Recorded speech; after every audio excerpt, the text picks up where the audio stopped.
Here we are, everyone. We are at section 2.4, which is the roles and powers of the presidency. Here's our first POTUS, if you will, President George Washington. How am I able to do this in here, you ask? Because of assemblies. The class to my right is at an assembly, so let's hope they don't come back. And the class to my left has a sub, so I shouldn't be interrupting them, but they might interrupt us. Let's see how this goes. Now, we're going to do this pretty quickly because if you're one of my students, we did annotated work on 2.4 already. So some of this may be review. All right. So when we talk about the roles of the presidency, we look at in two main camps. There's formal powers and informal powers. Just because it's an informal power doesn't mean it's not a power. But a formal power is something that's explicitly laid out as a role for the president in the Constitution. And informal powers are ones that sort of have evolved and emerged and grown significantly over time. So some of the formal powers, the president is commander in chief. Now, I think originally it may have said the Army and the Navy, but it's of all the armed forces, even the Space Force. The president can grant reprieves and pardons.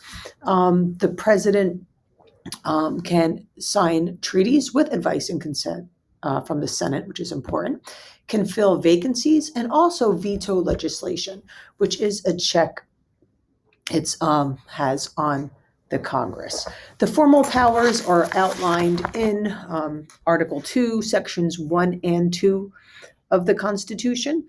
Article 1, Section 7, I believe, has the veto power. Now, what about implied and informal powers? They can sign executive grants, executive orders, and executive orders are a way that the president can basically bypass Congress and make a law independently. And that's been somewhat controversial at times.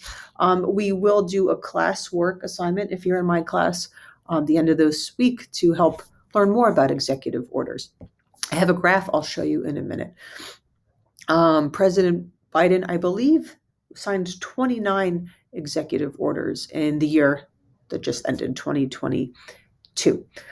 They also have the powers of bargaining and persuasion, especially with members of Congress. They also can influence foreign policy. They influence relations with foreign nations. They also have signing statements, whereas, Congress can make a law, but the president will sort of have their interpretation when that law goes into order. Often also, presidents sort of suggest laws, they persuade laws to happen, but by the time things get added and debated and taken away and put in during debate in Congress, the end product isn't always the same as the initial intention. And signing statements become important for that. They also have the assertion of executive privilege. Now, this became a big thing, if you will, during the presidency of Richard Nixon. He kept his communications private, not all of them, but some communications. And remember, lots of communications are not supposed to be private, need to be turned over to certain archives and things. And the court agreed that certain communications can be kept private while they're president if it helps with the security and safety of the nation. However, they can't be kept private to help prevent evidence against them for criminal proceedings. So you can't be like, oh, this is incriminating, I want to keep this private. It's a little bit different than like a pleading the fifth sort of thing when you're a president. It can also incriminate other people, not just the president, right? So executive privilege has been in the news a lot also. Since it's not officially in the Constitution, it's tricky.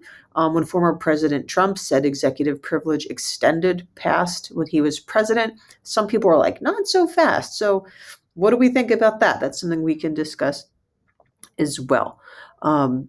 The president also has the private power of persuasion as they lobby Congress, negotiate with Congress, but they also have, very importantly, the public power of persuasion.